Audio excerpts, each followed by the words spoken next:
If you're a medical professional that either has kids or want kids, you might love the idea of setting them up financially for the future. I'm going to show you in this video how to make your kid into a millionaire by 35 and the exact monthly structure you would need to create in order to do it. I'm Kristin Burton. I'm a critical care PA and the founder of Millionaires in Medicine. I became a millionaire at 31 through investing in the stock bond market and real estate. But more importantly, we've created a situation where both of our kiddos will end up multi-millionaires from the investing system we employed for them now.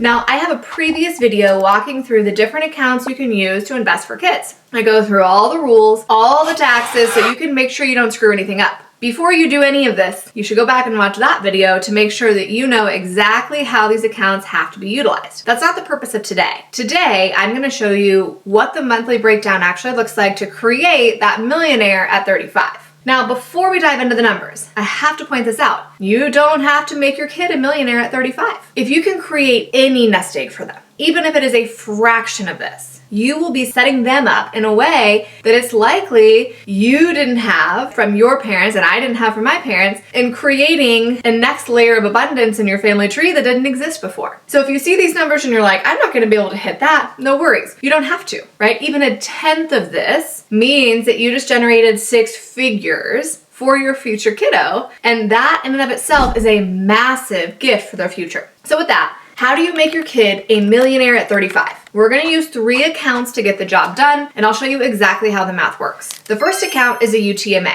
Again, go back and watch the other video for the rules surrounding this account so you don't mess up the taxes or when they get the money and all of those things. But for starters, it's a very flexible account that your kid can use for almost anything when they receive control of the money. You'll do $200 a month into your UTMA, starting at birth and ending at 35. If you assume 8% average annual returns, you end up with a balance of $446,000 in this account alone. Not too bad, but it doesn't get us to that $1 million we're looking at, right? The next account to deploy is a Custodial Roth IRA. This is hands down the best account, I think, but it requires an earned income for your kid. Now, how are you going to pull this off at birth, right? It's actually pretty easy if you're a parent that happens to be a business owner. For example, I've met an OBGYN before who owned her practice, used her kids' pictures on the wall in the exam rooms, paid them for modeling services as a result, and was able to employ her kids starting from essentially birth, right? Baby models go great in OBGYN's office. You can do this in a variety of forms if you own a business, but you have to ensure that whatever job you give your kid is deemed age appropriate and has a reasonable wage per the IRS. Again, go back, watch that other video if you want to learn more about the rules surrounding starting a Custodial Roth IRA for a little kiddo. Regardless, we'll assume maybe it's as simple as you have a social media business and you advertise for some baby brands in your affiliate arrangements, and so you use your kids in the reels. Okay, that's an easy way to do the same thing.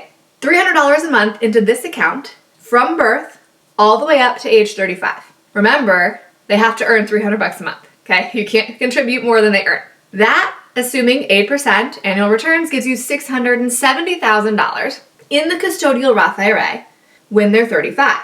Well, if you're good at math, you already know we exceeded $1 million, but we'll keep going, okay? Let's assume, in addition to creating that $1 million, you want to help them with the burden of higher education. Now, if you're like me, you probably had a lot of student loan debt from your undergrad, graduate school, etc. And so maybe you're one of those folks that's like, man, I don't want that for my kids. Maybe you've decided to pay for all of undergrad. Maybe you've decided to pay for 50% of undergrad. It doesn't really matter the metric, but you could choose a number here to say, this is what we're going to contribute towards college education. And so we're going to start at birth into a 529. Now again, there's a lot of nuance behind choosing a 529 and how to know where to get started. So go watch that other video if you haven't yet. But we'll say that you start this 529 and you kick off your monthly contributions at birth. You're going to contribute $383 a month.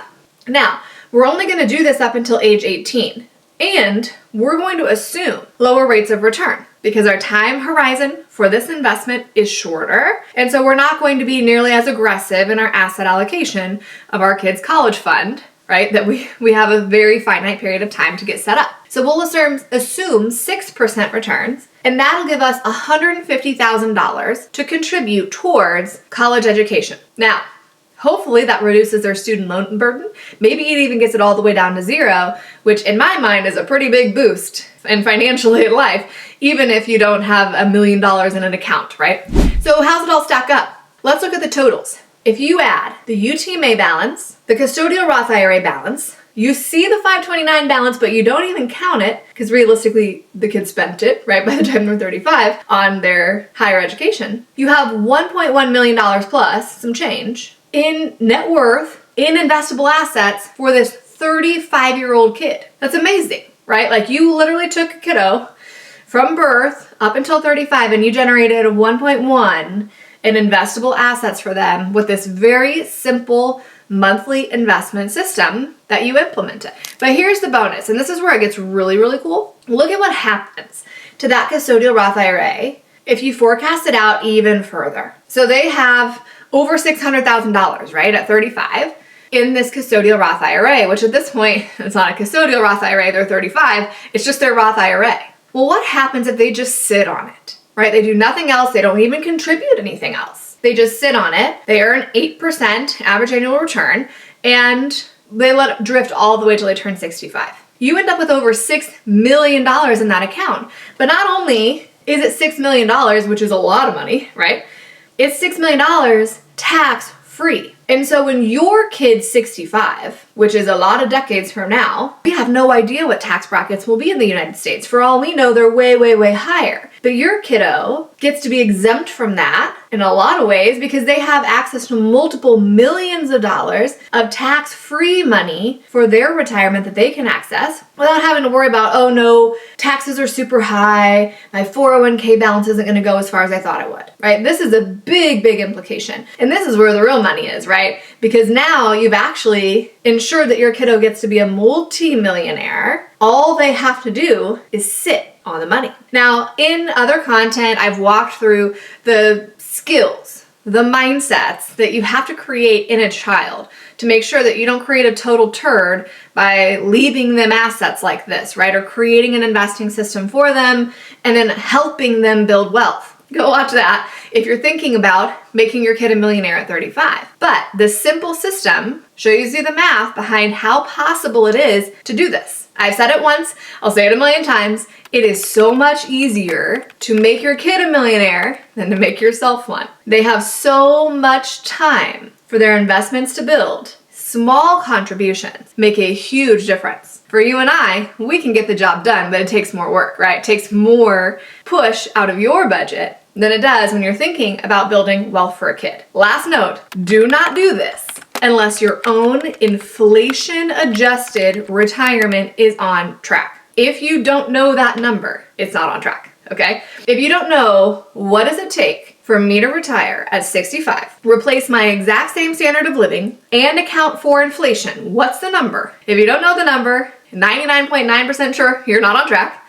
Once you know the number, once you have your investment system in place, all the world becomes your oyster, and you can have really great conversations with yourself and your partner about if an investing system like this is something that you want to implement for kiddos, or if you want to invest more in accounts under your name to create an early financial independence for yourself. No wrong answer there, just options, and that's the exciting part about actually figuring out how to do this stuff well.